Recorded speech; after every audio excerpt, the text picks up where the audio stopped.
Welcome everybody to the Heat and Magic Assist podcast. I am your host Carson, and I am joined by my two friends David and Steven. What's up, guys? Today we're just going to talk a little bit about the NBA, also about the Heat and the Magic, and obviously we're going to start off with the tragic accident of Kobe Bryant. So, David, why don't you start it off? Yes, thanks, Carson.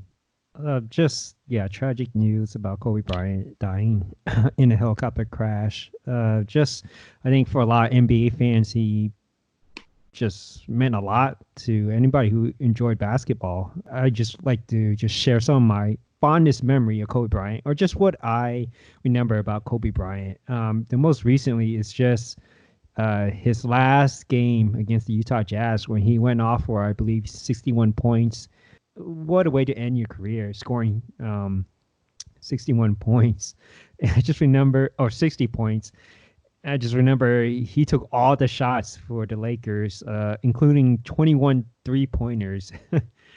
And it wasn't like the Jazz were just letting him shoot it. They were guarding him, and just what a great way to end your career, and to get the win.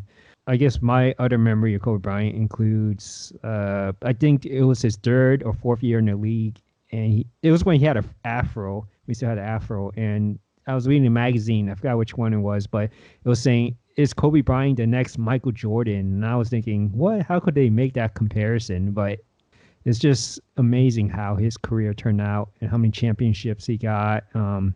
Just what he meant to the Lakers, and Los Angeles and California in general. If you own any Kobe Bryant memorabilia, they also have shot up a lot in value. One of the stuff I was looking at, like looking at his how much his NBA rookie cards are going for, or just how some of his jerseys are selling for, and they have shot up like crazy. Not surprisingly, but if you own any, it's good to have something of his. And just also that his death, just I think a lot of people are searching for answers after the tragic death. Just like, how did this happen? What went wrong in this helicopter ride? And it just led me down this rabbit hole, just researching all these stuff about flying a helicopter and just what happened. I guess one thing I learned from all that is the pilot that was flying Kobe Bryant. It was a foggy day, and it wasn't a good weather condition to fly in. If you're a pilot of a helicopter, you just close your eyes or you lose visibility for even a second, it could disorient the pilot. And so the reports were saying, the helicopter was descending, going down at a fast rate. And, there's speculation that what happened was the pilot was trying to avoid the fog and try to turn back to go to a clear setting, go back where they weren't bothered by the fog, where he had a clear view. And he must have got caught up into the fog, or went into the cloud and just lost all visibility. And when you lose all visibility in a helicopter, you lose all senses of what direction you're going. Your body may feel like you're going left, but you could be going right. The helicopter pilot, he was, instead of relying on, during these conditions where it's hard to see, pilots tend to rely on the helicopter tools or instruments in the helicopter, but he was still relying on his eyes for visibility. And like all these factors play, like, so the reports seem to be saying he got disoriented in the cloud, so he lost his sense of direction, and he could have been thinking he was flying a certain direction when he was actually descending further down into the ground and crash. Just really interesting, real tragic too.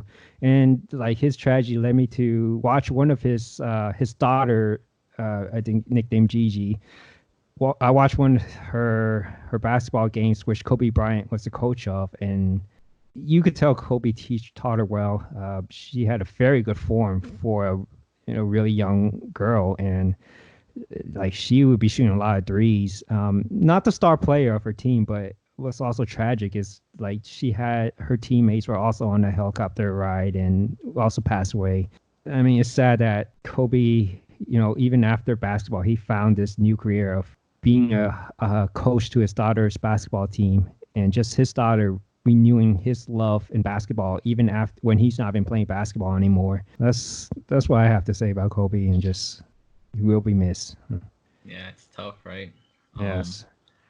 One of my fondest memories of Kobe was back when I was still young, playing with Shaq. Mm. Growing up, I used to watch a lot of just. I'm sure you guys remember, or we're in our 30s, so a lot of those games back in the day was on NBC. The really cool theme song that would come on, and they come on during Sundays. And the biggest playoff series that just keeps sticking on my mind. Back then was the Lakers and the Kings, right? Huge rivalry, both from California, and the Kings had this such good lineup: Chris Webber, Divac, Stojakovic, Mike Bibby, and they were just on a tear, right? They're young, they play very fun, sharing the ball, everyone's scoring.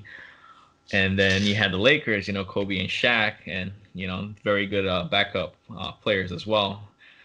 But I think they went head to head for 2 straight playoffs, but those series were so epic, and you could just see how Kobe was just such a star, even at such a young age. He never backed down from the challenge.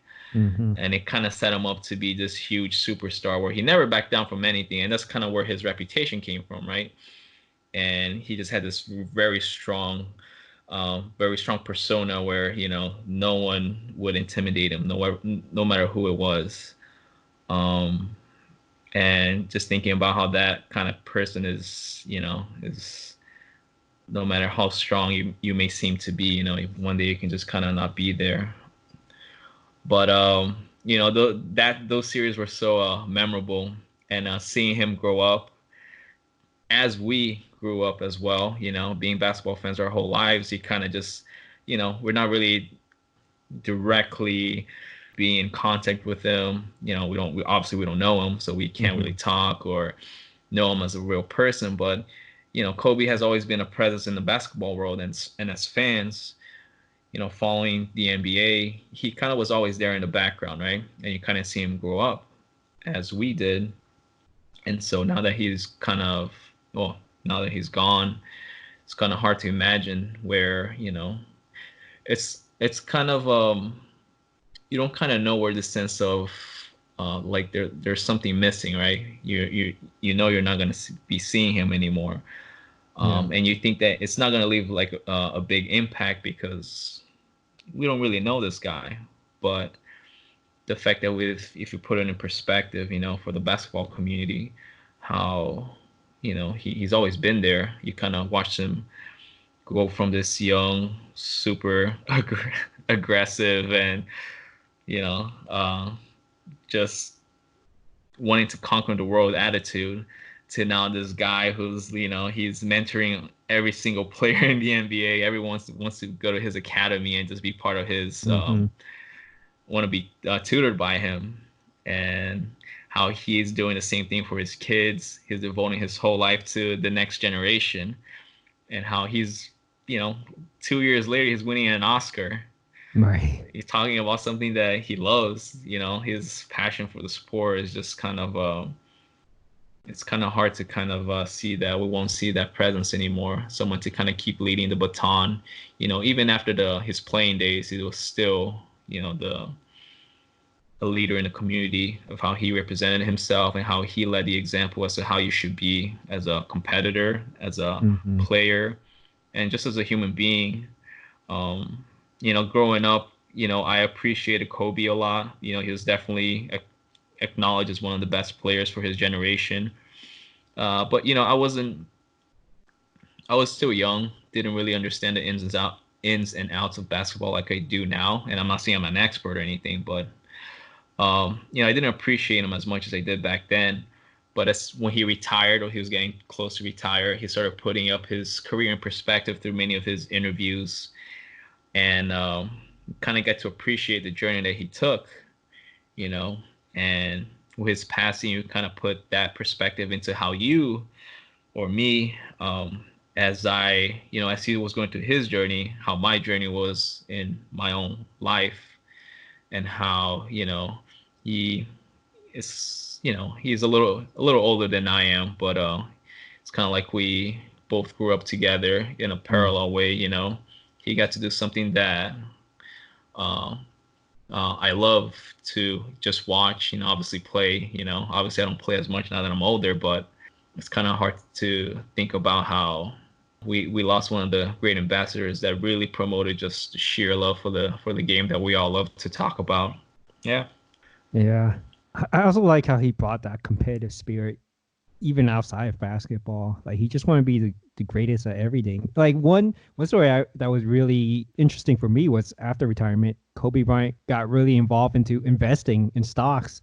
I remember a story I was reading that he asked this really successful stock trader, just like, teach me everything you know. I want to be the best at this. And there was a quote.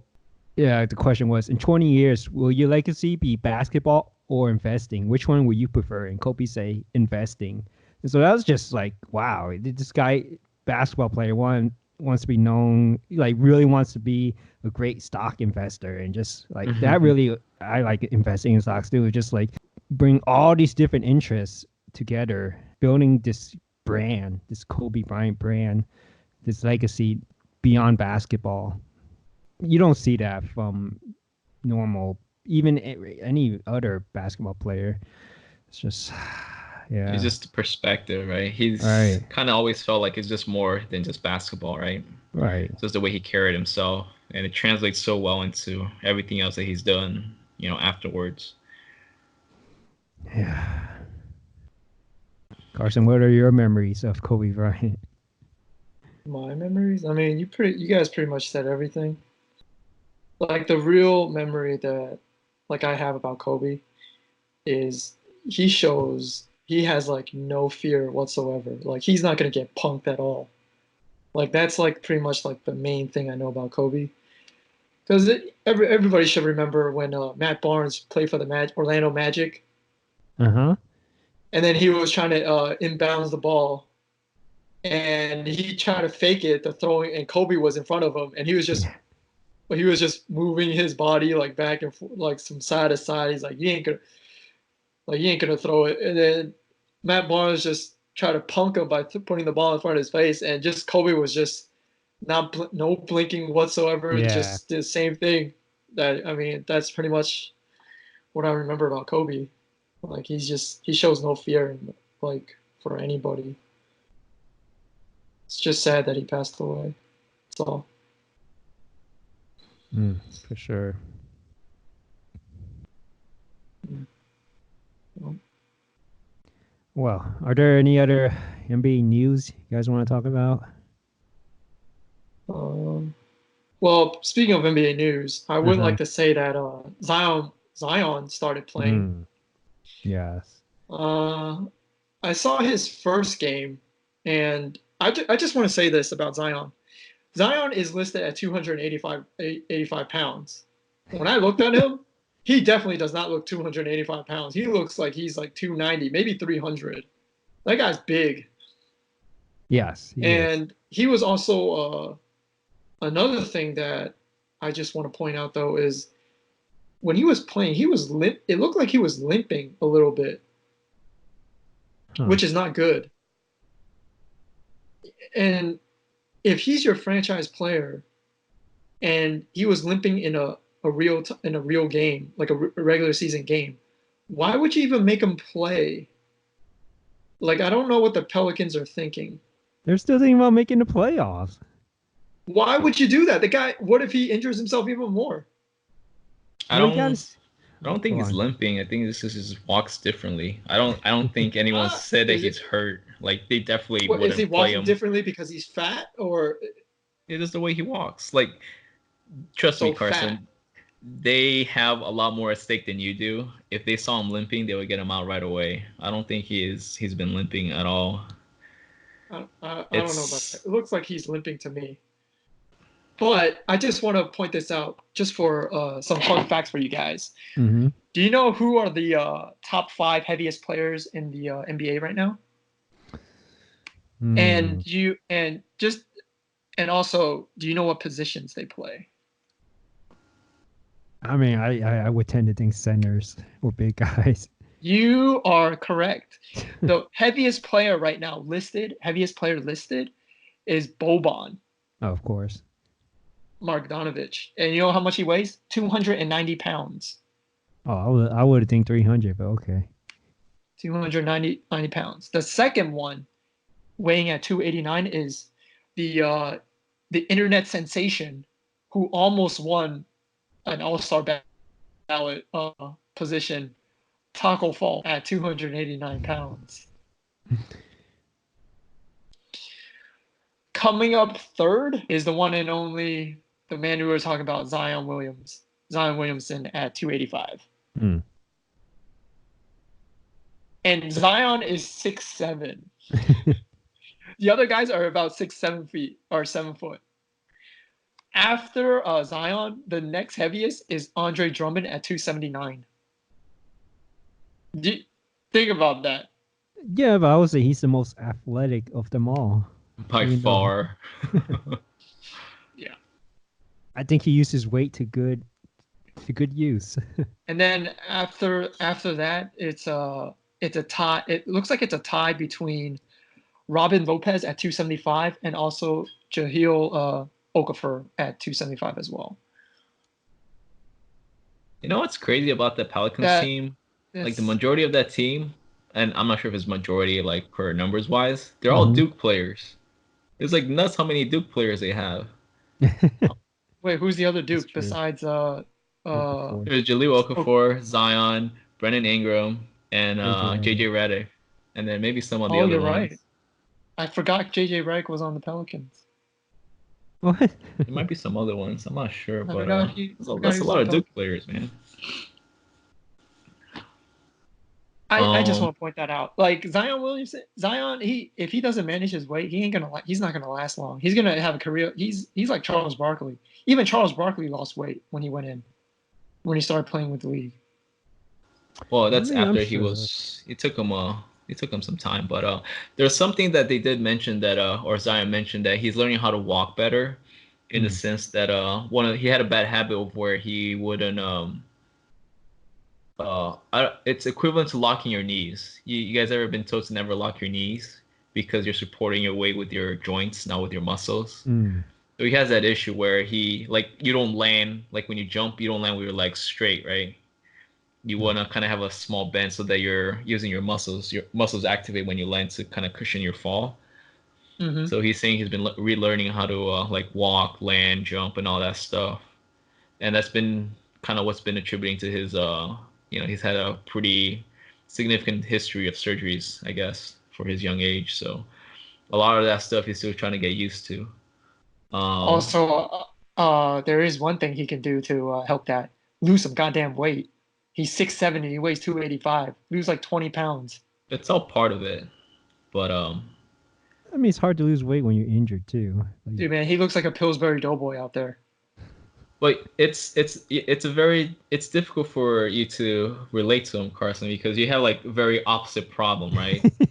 Yeah, I do. Some people, they eat like very small things and they just blow up. You gotta understand his body's very different. He doesn't behave like, for you to lose weight, it's probably much easier than he is, and he needs to eat a lot to maintain the same energy level to produce at a high level. And so some people are just very different. He's definitely a very what you call a specimen. He's a very unique body type. So fat. He's not. I don't think he's fat. Yeah. He looks fat to me. He looks fat to me. He looks big. But there is another player that we will bring up later on that also looks a little bit. No, wait, keep it in theme. We should probably bring it up now. But we'll talk about that later. Let's keep it with the NBA news for now. So besides Zion Williamson, is there anything else you guys want to add? Just a quick note: Oladipo is coming back tonight for the Pacers, and so very interesting. The Pacers are doing really well in the East. They're definitely in contention for this number 2 spot, and with Oladipo, they can only get better. And even though he's had a very significant injury and surgery, he may not be back to his all-star level this year, but I think his leadership and being a locker room presence is going to be very, very important for the team. He's I think the Pacers are only going to get better from here on in, so gotta keep an eye on him. I Yeah. am interested in the rematch game between the Pacers and the Heat because of what happened with Jimmy Butler and T.J. Warren. Just saying. I just want to throw that out there. Just putting that out there. TJ Warren's not a bad player. I mean, I understand why Jimmy Butler hates him, but he's been pretty good for the Pacers. And But why does he hate him? I don't know what happened. Like, why did they get so like chippy towards each other? What did he say? So like there was like a apparently there was a play where Jimmy Butler beat him off the dribble, and T.J. Warren put his hand on his like shoulder and try to pull him, but apparently the way that he did it, if he pulled super hard, he could have dislocated Jimmy Butler's left shoulder because one hand was grabbing on his arm, and then the other one, if he got on it, and he just kept pulling, he could have just dislocated. And Jimmy Butler didn't like that. Okay, that's understandable. I thought they were just kind of like. But even that was like they got into each other's face though. Like they. No, but like the reason why I'm just saying the people one of the reasons why that he didn't like that was because of that. Mm-hmm. That just like, and also they were like talking trash, but I don't know if that was during the game, like before that play or like after that play, because there was no specification on that. Because when they interviewed Jimmy Butler, they were like, he was saying that T.J. Warren disrespected him and then said some things that shouldn't be said, and, very vague stuff. Back and forth, and kisses were thrown, middle fingers were thrown out. Take me, meet you outside. That sort of thing. All right. That was sad. Well, I like it. I like it though. I like it. Yeah, it led to some funny interactions. Very entertaining stuff. Very entertaining. I will say that. Yes, I think Jimmy Butler called him trash, and that's where I disagree. Yeah. I don't think he's trash. I think he's a very good player. So. He called him trash, and he said that he can't guard me, and he advised the coach not to have him guard him because he's just gonna beat him every time. I like Jimmy. Oh man. Him and Joel Embiid, man, those guys, they got some great stuff. Oh, also, speaking of Joel Embiid, I do want to say this: the 76ers have been playing really well without him. Not recently though, because they also lost another starter. Josh Richardson is also out currently. But when they were pretty much just Joel Embiid was out, Ben Simmons has been playing really well. Yeah. Like you can see that he's been playing more aggressive without like an extra big guy in the middle, like doing what Ben Simmons likes to do, which is just score like within like 10 to 13 feet. Like at max, that's how far he'll take a shot. And he has he got a little hook shot, which I like. Yes. He's taking advantage of all his strengths. Yeah. Which I like that. I guess you would like to see him. I guess it won't be this season, but you would like to see him at least have a respectable 3-point shot. At least take a 3. He took 2. He took 2. I think they did a stat like he took 2 3-point shots this whole season. Zion took 4 in one game and made all 4 of them. In his first game back, he was 4 for 4 from downtown. That was a crazy moment. That was a crazy moment, though. I was like, when I saw that, because I saw him play, and I'm like, no, he's not gonna do that the second game. But the second game, he played also well too. He's been playing well, like in general for a rookie. He's been active, limited minutes. I mean, he's contributing. Yeah. And that first game, the only reason they were even in the game is because he went on the 3-point spurt. That was crazy.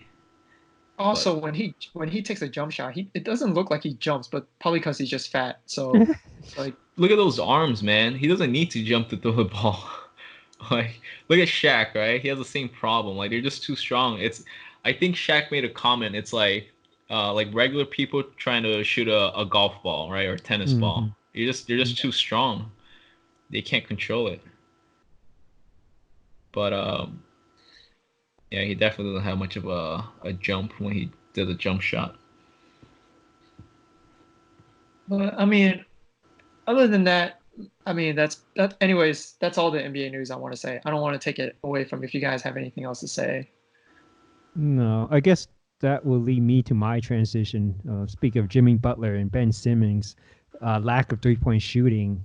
I just want to say the Heat has been struggling this past, I would say, past 2 weeks, losing to good Yeah. teams, losing on back-to-back nights.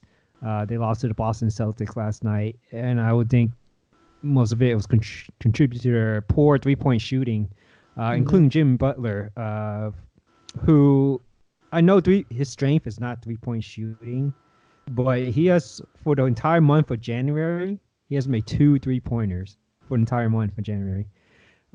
It's I think it's a little concerning that he he seemed to have lost that shot. I mean, it wasn't just because he couldn't shoot from threes. I mean, he's always had like a poor shooting night. That's more that happens often than him having a good shooting night. But I would say last night the Heat lost because they couldn't hit any of the threes and couldn't stop Gordon Hayward and Jaylen Brown. Um, the loss against the Clippers, I mean, they were just oh man. I mean, to be fair about the Mm-hmm. Heat, they it wasn't like they got blown out or anything. No, it wasn't. They were in the game. They just couldn't. But like you said, they just couldn't score enough at the end. That was So it. But yeah, they have been on a. I guess teams are like figuring them out. for sure, like in their close loss to the Spurs, like he has some crucial turnovers in the last 2 minutes that led them to the loss. You know, like I say, it was a close game, and just had really bad turnovers. And then their troubles of securing rebounds. And even though they won against the Sacramento Kings, there was and I would say that was probably the last game James Johnson had a great game.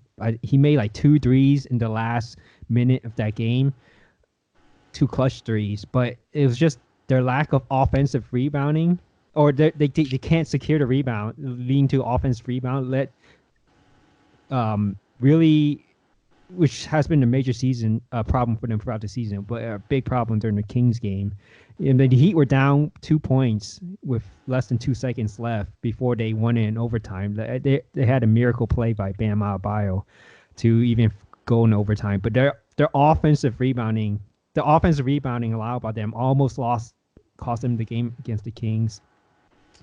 So it just and just bad injuries too, bad timing, and injuries to Kendrick Nunn and Goran Dragic, along with Justice Winslow's being injured, who I believe received more bad news about his back injury, needing a second opinion. Yeah, he needed a second opinion. But the last update was on his injury report. Last update was January 17th, Mm-hmm. and it said that he was going to miss 2 weeks according to the coach Eric Spoelstra.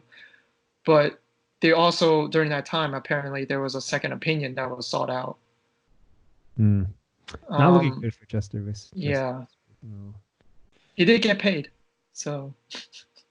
I mean, if he's healthy, I think he's on a fair contract. But all those injuries led to the return of one Dion Waiters against the Los Angeles Clippers, and with their depleted backcourt, the Heat had to rely on him, and he kind of delivered against that Clippers game. I mean, he hasn't played in so long. It seemed like he was hustling on offense and defense. There was one play against the Clippers where he was guarding Lou Williams. The shot clock was running down. He blocked Lou Williams twice, and then the very next possession, he hit a really clutch 3-pointer. It was all under a minute left in the game.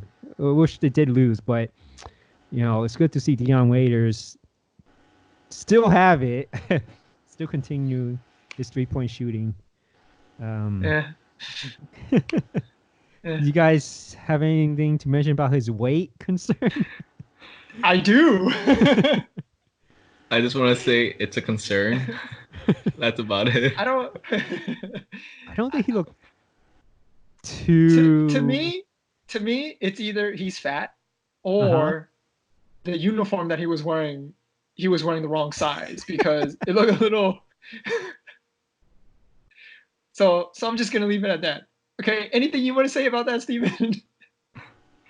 So it's either Um, he's fat or the uniform he was wearing was a bit too small. Like he was wearing a kid size when he should be wearing an adult size. yeah, that sounds Right? about right. That's about right. I mean, yeah, I kind of see the same thing. I don't think he looked bigger than usual. I do want to point out something though Mm-hmm. about Jimmy Butler's 3-point percentage because Uh-huh. I didn't know how bad it was, but he's shooting below 25% from Yes. three. Yes. It's Wow, concerning. Only 2 made threes for an entire month. Like that's crazy. that's yeah, that's concerning. Oof. But they do have plenty of 3-point shooters. They do. They do. They don't But need more. you But could I mean, always. It doesn't hurt to have Yeah. more. If he's gonna take him, he needs to make him at a certain percentage. Otherwise, he Yeah. shouldn't be taking him at all. Or just he's not gonna offer the spacing that they need. Yeah, he needs to He's be a just not gonna threat. respect his shot. Yep. And teams are already sagging off Bam Adebayo. Like if you ever watched the defense play, they always sag off of Bam Adebayo. So Just it's so he doesn't shoot any threes. he doesn't no. shoot threes, but he'll take like a mid-range shot. Eh, I think I've seen him um, take mid-range, and yes, but not. he's a bit more comfortable taking a mid-range. I'm Well, okay. I mean, I'm not gonna if he doesn't want to take a three, I'm okay with that. But well, but he has to take those mid-range because they're leaving him wide open for that too. Oh yeah, they are. And he's attempting them. I'm just I gonna mean, I'm say okay with this: that. I'm okay with Bam's that. 3-point field goal percentage is 9%. How many has he taken though? He's taken. Let's see. He takes 0.2 per game, so he doesn't take them at all. So did you guys hear about this bet that Bam Adebayo made with Jimmy Butler? Yeah, I know No, what you're gonna talk what is about. it? Please. I know what you're talking about. So Jimmy Butler wants Bam Adebayo to shoot more threes. So every time Bam Adebayo does not attempt a 3-point shot, he owes Jimmy Butler $500. Wow. And then, but if he does attempt, he doesn't have to make it, attempt a 3-point shot. Jimmy Butler owes Bam Adebayo $500. So Oh man. what did you say his attempt was? 0.2 a game. Yeah. He owes He's- Jimmy Butler quite a bit of money. Wow, that's crazy. That's so much money, jeez. Yeah. I think it's funny they do like little games like that. Yeah, man, that's Jimmy Butler for you. He's changing the whole culture of the locker room. There's a lot of buzz that Bam should be in the All Stars too, which is pretty huge. Oh yeah, for sure. Jimmy Butler didn't make it. I mean, but they put him as a forward though, which I feel like he should have made it over because it was who made the All Star. Probably Trae Young. No. Trae Young was a backcourt. He wasn't front court. It had listed Jimmy Well, as a front court player. Oh, you mean Pascal Siakam? Yeah, Pascal Siakam. Mhm. Well, I I don't would have know. taken Jimmy Butler. I would have taken Jimmy Butler. I mean, I would have listed Jimmy Butler as a backcourt, not a front court, because Yeah. he plays like a shooting guard. He's not really a forward. Yeah, I think people were saying that they should just put in the best players that deserve it, and then you could take out Trae Young because he's playing really good, but the Hawks are pretty irrelevant to the playoff scene. So Oh, I just want to mention this bit, but I should have mentioned this in NBA news when we were talking about NBA news. But Mhm. CJ McCollum, I forgot which podcast he was on, but he said something where Damian Lillard said that the NBA All-Star weekend should include a one-on-one tournament, Mm. which when I was thinking about it was pretty interesting. Yeah, I like that. instead of like a 3-point shooting contest or like a skills contest, they could do a one-on-one tournament. Yeah, I would like to see It would be Just some cool. Yeah. It would be cool. just putting it out there because I think it would be really interesting if that happened. It'd be cool for a fan perspective, but from a player's perspective, probably will never happen. Mm-hmm. It's just too many egos and the chance of getting hurt Right. because you're probably going to play. You're probably going to want to play seriously. It's probably You never mean happen. also a bunch of pansies refusing to go against certain players like James Harden can't play defense. I mean, it is what it is, right? It's for whatever reason, it's not in their best interest to put up their reputation against someone else I agree. and then potentially get injured on the process. I mean, I don't think we'll see superstars play, but we'll see. We'll see. Maybe someone like CJ, players of that caliber, play against each other. Just not someone like LeBron or James Harden Or Damian Lillard probably versus Steph Curry. I don't think Steph Curry plays either. I don't think Steph Curry would want to do that. He'll get embarrassed. But that's all I want to say. But unless you guys if you guys have anything else to add on top, the Heat. For the Heat, it's just they for the next 6 games, they play against the Sixers, the Clippers, and then the Kings as well. Or they're basically gonna be on a West Coast trip, I think, facing against a lot of Western Conference teams.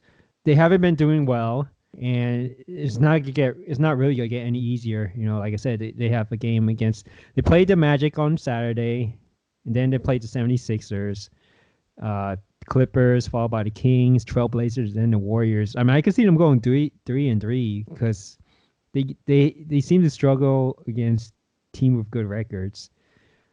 So I hope they should beat the Magic. They should beat the Kings. They should beat the Trailblazers.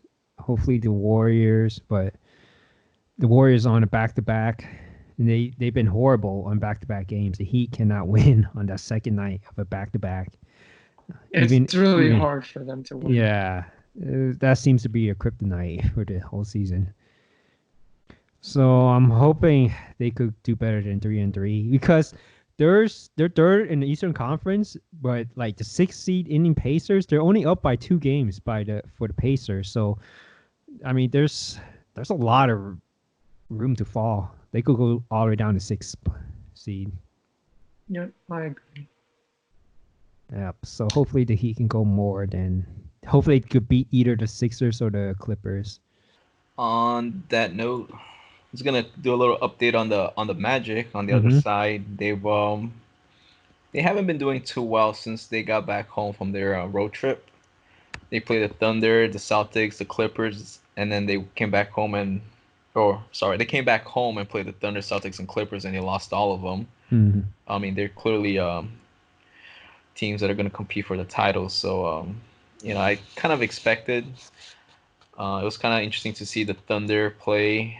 They've been kind of under the radar given the trades that happened during the offseason. They lost Westbrook and Paul George, but their 3 guards, Schroeder, Chris Paul, and Gilgeous-Alexander, they've been playing really well, and they've been giving the entire league a really hard time. And watching them play, you can see why. They're very dynamic.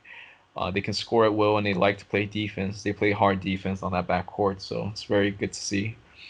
Celtics, it's kind of got outgunned. Same with the Clippers. I mean, Kawhi's been playing lights out. The Miami Heat game, I don't know. It just kind of felt like they weren't there. I mean, they got stomped on. Yeah, they're gonna get their second chance to play them this Saturday, so we'll see how that goes. The Heat are gonna come to Orlando. The Magic have a chance because they did lose to the Magic did stomp them the last time the Heat were at Magic Orlando. Yes. So they definitely need a win. They're on a 4-game losing streak. They're getting close to getting to the 8th spot with the Nets. Mm-hmm. And the Bulls are not that far behind, as David noted before. Um, and David has a little quick note as to the Magic's performance in specific as to why they're struggling so much. I just, yeah, I mean, I think the biggest issue is just injuries. It's finally starting to catch up to the Magic in that they have to start Kem Birch. Even though they started the season with abundance of power forwards, all their injuries left them with a lack of power forwards that they have to start Kem Birch at the four spot. Having Kem Birch and Nikola Vukovic starting together, I just think is just a recipe for disaster in that Kem Birch is a total liability on offense. Teams just leave him wide open. It's like playing 4-on-5 on offense. And the Magic, it's not like they have a lot of shooting to begin with. They can't really afford to have a non-existent player on offense. And just, I understand why he's in there. He's the best defensive big out of Vukovic and Mo Bamba, but none of them could really guard the forward position. I just like to see more, I guess, creativity out of Steve Clifford and maybe just start like a smaller guy at four. Maybe, in other news, take more advantage of their signings. Like they just signed today, I think it was today, they signed Gary Clark to another 10-day contract. He hasn't really played too much recently, but maybe give him, just try some of these smaller guys at the four. I mean, just you need more offense. You can't have a complete liability on offense. Yeah, that's a tough task to ask the Magic, just because they are very severely depleted on the offensive end. Right. Like they just don't have a lot of tools to score, and Right. man, you could tell if either Fournier, Terrence Ross, or Vujovic are not scoring, Yeah. oh man, it's good luck. And Aaron Gordon hasn't been scoring, kind of like we want him to score. So yeah, it's tough. I mean, I did see some of the OKC game, and I mean, I understand why Kem Birch is playing. He has the strength. He's a good defensive big, and against OKC, I saw just a lot of drives to the rim by Dennis Schroeder, Chris Paul. A lot of, I can't tell you how many times I saw Mo Bamba guarding Dennis Schroeder on the pick and roll, and just that shouldn't happen. That's just They just blow by. yeah. It's like open lane. They just drove to the rim at will. Open lane. Magic couldn't stop it. So I understand why they needed Kem Birch, but it's just, and they're so depleted that options are limited. But I just want to see some creativity out of Steve Clifford. I feel like having Wes Iwandu or even Gary Clark maybe spot filling at the four, maybe try a small lineup, have Terrence Ross be at the four as well. Just switch things up. Yeah, it's I like Wesley Wonder. He plays hard. He plays good defense. Yeah. Yes. I think you give him more minutes to let him develop his offensive game. And see what happens. I kind of agree. If you try to keep sticking with Cam Birch, it's I think it worked well with certain lineups who have bigger players like the Lakers, which kind of worked out for them. They won that game. Right. But in today's NBA league, it's every team is pretty much playing small ball, and having two slow bigs. Oh man, that's brutal. Steve Clifford's too old school for it. I think, yeah, man. Yeah, I agree. Yep. Okay. Do you guys have anything else to add? It's just, I mentioned they signed Gary Clark to a second 10-day contract. After the end of this 10-day, the Magic actually have 17 players on their roster. So they can't sign Gary Clark to another 10-day contract. They have to offer him an NBA contract. So if they do want to retain him, somebody has to be cut. So it just be interesting after 10 days what they will do. But that's why I think they should play him more, just to see what they have. Yeah. Yeah, it's gonna be a tough position for the general manager. Like, what do you do? Yeah. Yeah, and they haven't been playing too much, right? No. Let's No. see, 5 games, 13 minutes a game. Yeah. Yeah, we'll see what the Magic do. It's gonna be pretty interesting. They don't have a lot of flexibility. They're kind of stuck. I don't see them making a trade, so they're just gonna have to work with what they have, and a lot of those players they're injured. A lot of the important players are injured, so Oh, it's just not working. They should sell high on Fournier, play their young players, and just I agree. So high, built for the future. yeah. Anyways, the talking about the Orlando Magic. We'll see everybody next week. All right. Peace out, guys.